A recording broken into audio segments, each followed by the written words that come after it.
Arliantika Husnul Vendita dengan NIM 230242228 dari Program Studi Ilmu Hukum Fakultas Hukum Universitas Ahmad Dahlan. Di sini saya akan menjelaskan 3 bab dari buku Sosiologi Hukum milik Ibu Dr. Fitriyatus Salihah SHMH. Nah, 3 bab tadi itu yang pertama ada bab struktur sosial dan hukum, yang kedua bab budaya hukum dan penegakan hukum, dan yang terakhir bab paradigma hukum. Struktur sosial dan hukum. A. Kaidah-kaidah sosial dan hukum. Pergaulan hidup manusia diatur oleh berbagai macam kaidah atau norma yang pada hakikatnya bertujuan untuk menciptakan kehidupan yang tertib dan tentram. Kaidah tersebut ada kaidah kepercayaan dan kaidah kesusilaan. Kaidah kepercayaan bertujuan untuk menciptakan suatu kehidupan yang beriman, sedangkan kaidah kesusilaan bertujuan agar manusia mempunyai hati nurani yang bersih.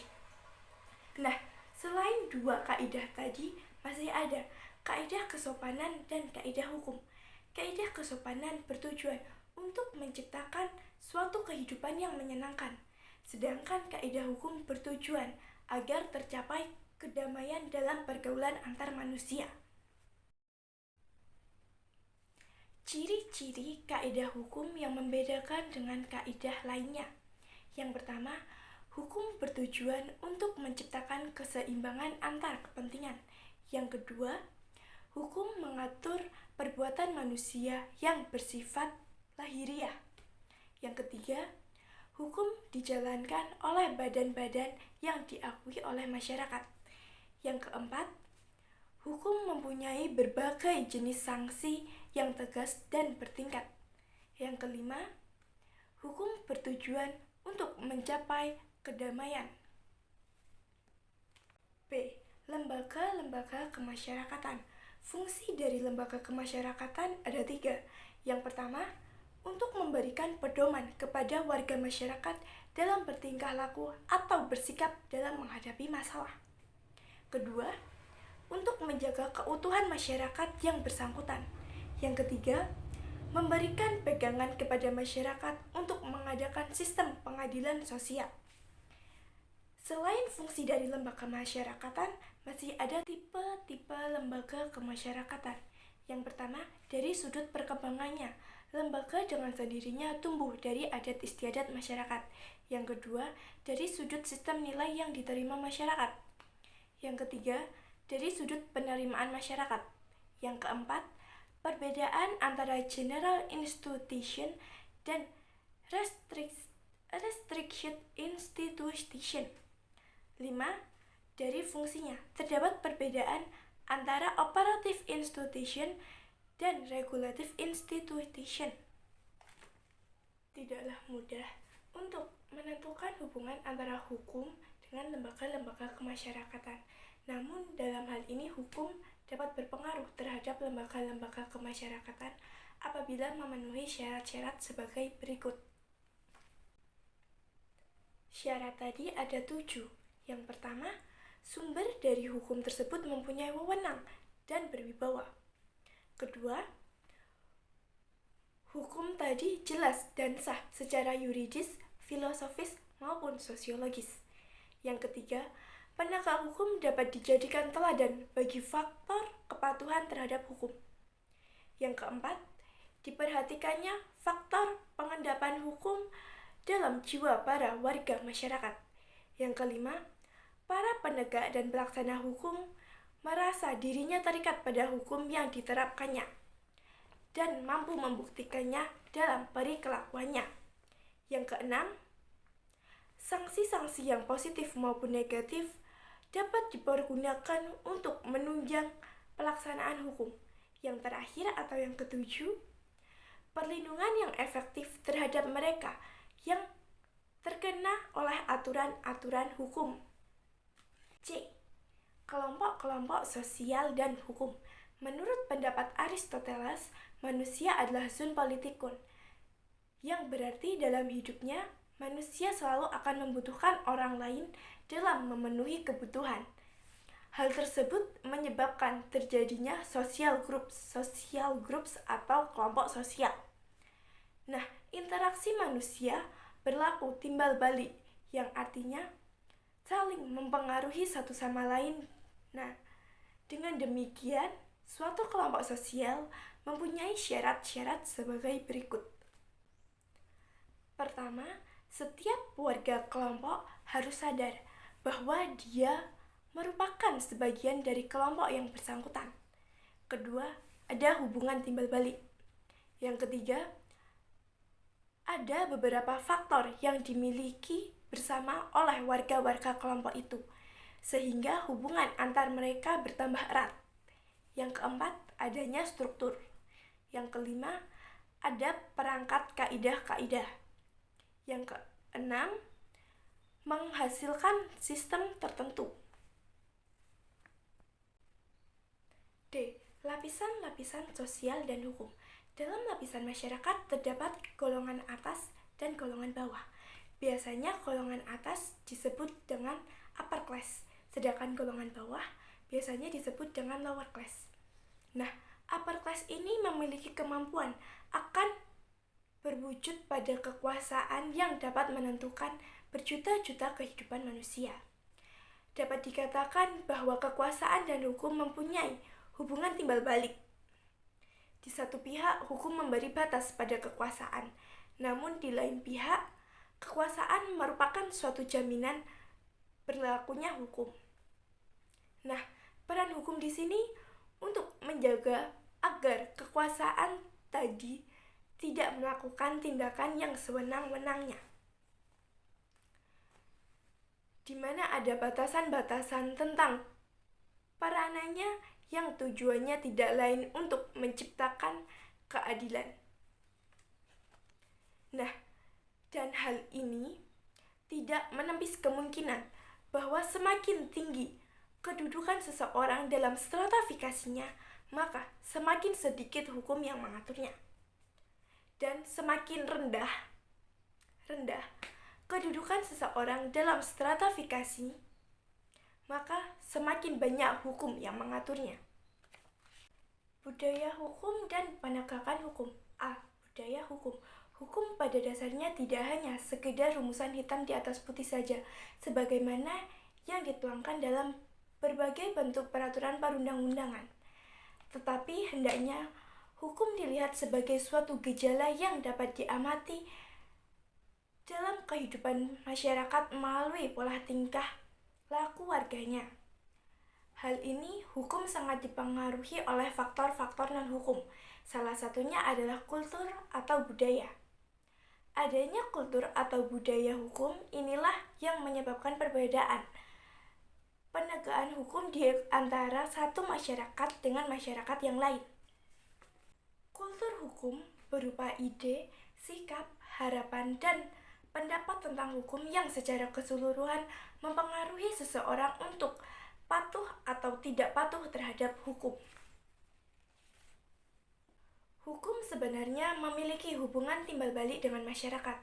Menurut Emil Durkheim, hubungan antara hukum dengan masyarakat dapat dilihat dari dua tipe masyarakat. Yang pertama, masyarakat dengan solidaritas mekanik yang didasarkan pada sifat kebersamaan di antara anggotanya, sehingga hukum bersifat represif. Yang kedua, masyarakat dengan solidaritas organik yang didasarkan pada sifat individualisme dan kebebasan anggotanya menyebabkan hukum bersifat restitutif. Jika melihat kenyataan yang ada, perkembangan hukum di Indonesia ternyata tidak diikuti dengan perkembangan masyarakatnya. Menurut Alan Fuller, ada 8 prinsip legalitas yang harus diikuti dalam membentuk hukum, yaitu: pertama, harus ada peraturan terlebih dahulu. Kedua, peraturan itu harus diumumkan.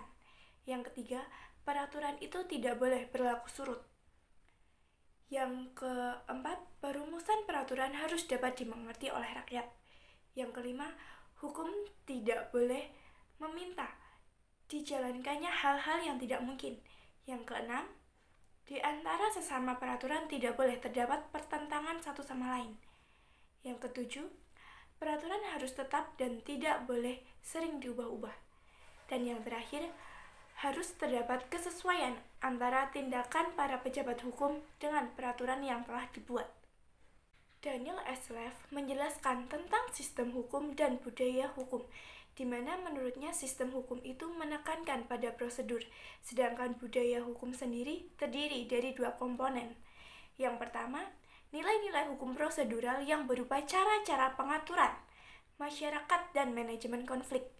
Yang kedua, nilai-nilai hukum substansial yang berupa asumsi-asumsi fundamental mengenai distribusi maupun penggunaan sumber-sumber di dalam masyarakat, terutama mengenai apa yang adil dan tidak adil menurut masyarakat.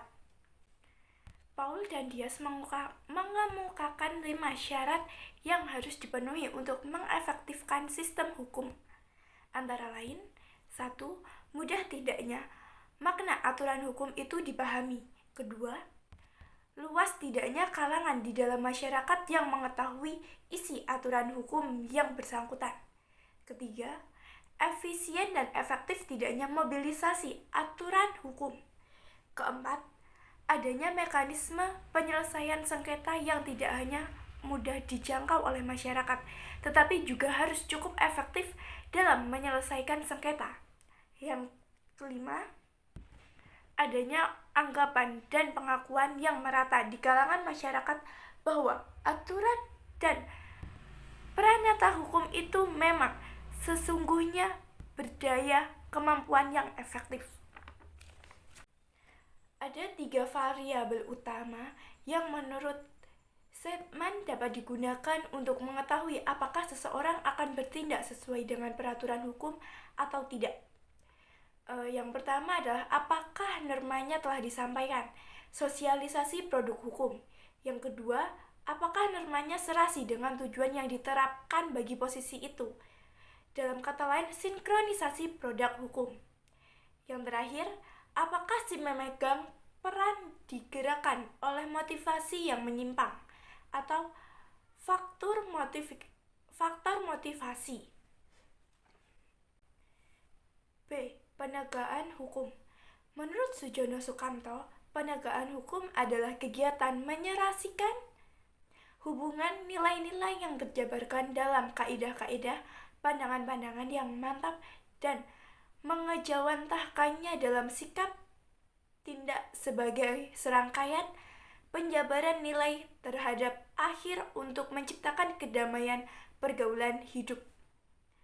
Karena itu, tegaknya hukum dapat ditandai oleh beberapa faktor yang saling terkait yang sangat erat.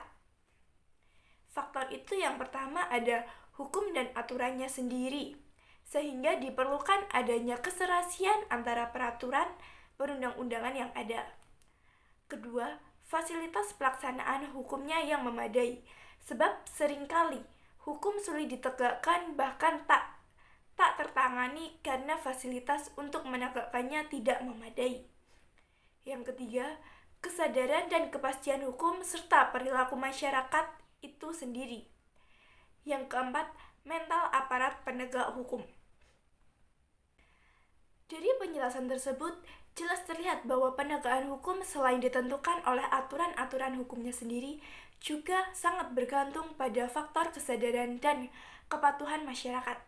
Pada akhirnya kembali pada unsur manusianya atau budaya yang menentukan corak yang sebenarnya, atau in the last analysis it is the human being that counts.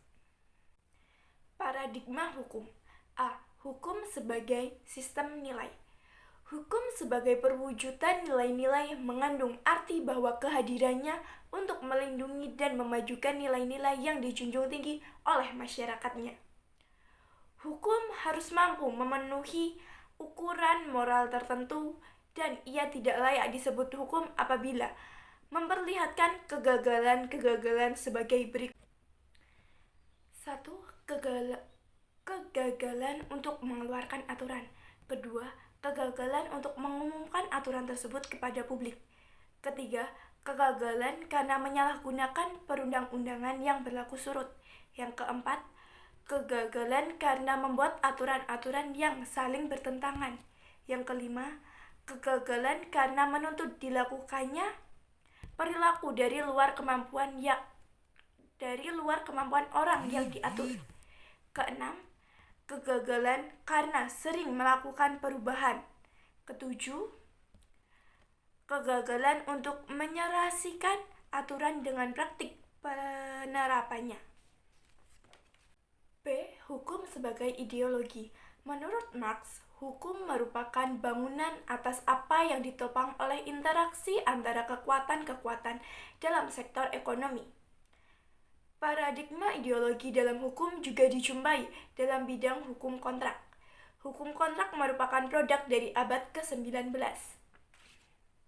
Ideologi sebagai paradigma tidak membiarkan hukum sebagai suatu lembaga yang netral. Dunia menjadi sangat tersentak pada waktu menyaksikan praktik negara Jerman Nazi sebagai negara hukum. Peter Gabel dan J.M. Feynman mengamati perubahan-perubahan dalam sosial ekonomi yang memunculkan ideologi berbeda dan yang pada gilirannya membentuk konsep tentang kontrak. C. Hukum sebagai rekayasa sosial. Hukum sebagai rekayasa sosial atau sarana rekayasa sosial merupakan fenomena yang menonjol pada abad ke-20 ini. Secara pasti, penggunaan hukum sebagai sarana rekayasa sosial dipelopori oleh Roscoe Pound yang pada tahun 1912 melontarkan suatu paket gagasan yang kemudian dikenal sebagai program aliran hukum sosiologis. Program Pound tersebut, makna sosiologisnya terlihat pada sifatnya, yaitu 1. Lebih diarahkan kepada bekerjanya hukum daripada isinya yang abstrak. 2. Mengandung hukum sebagai lembaga sosial yang dapat dikembangkan melalui usaha manusia dan menganggap sebagai kewajiban mereka untuk menemukan cara-cara terbaik dalam memajukan dan mengarahkan usaha sedemikian itu. 3. Lebih menekankan pada tujuan-tujuan sosial yang dilayani oleh hukum daripada sanksinya. 4. Menekankan bahwa aturan-aturan hukum itu harus lebih dipandang sebagai pedoman untuk mencapai hasil-hasil yang dianggap adil oleh masyarakat daripada sebagai kerangka yang kaku. Penggunaan hukum sebagai sarana rekayasa sosial tidak dapat dilepaskan dari anggapan serta paham bahwa hukuman itu merupakan sarana atau instrumen yang dipakai untuk mencapai tujuan-tujuan yang jelas. Penggunaan hukum sebagai rekayasa sosial membawa kita kepada penelitian mengenai kaitan-kaitan antara pembuatan hukum atau cara-cara yang dilakukan oleh hukum dengan hasil atau akibat yang kemudian muncul. Adam Podgorski mengajukan beberapa langkah yang harus ditempuh apabila pembuatan hukum ingin memberikan akibat seperti yang dikehendaki. Adapun langkah-langkah dalam rekayasa sosial itu antara lain: 1. Mendeskripsikan situasi yang dihadapi dengan baik. 2. Analisis terhadap penilaian-penilaian mengenai situasi tersebut dan menentukan jenjang susunannya. 3. Melakukan verifikasi hipotesa-hipotesa. 4. Pengukuran efek hukum yang dibuat. Sesungguhnya, proses rekayasa sosial dengan menggunakan hukum merupakan proses yang tidak berhenti pada pengukuran efektivitasnya, melainkan bergulir terus-menerus. Proses yang bersambungan terus-menerus itu mengandung arti bahwa temuan-temuan dalam pengukuran akan menjadi umpan balik untuk semakin mendekatkan hukum kepada tujuan yang ingin dicapainya.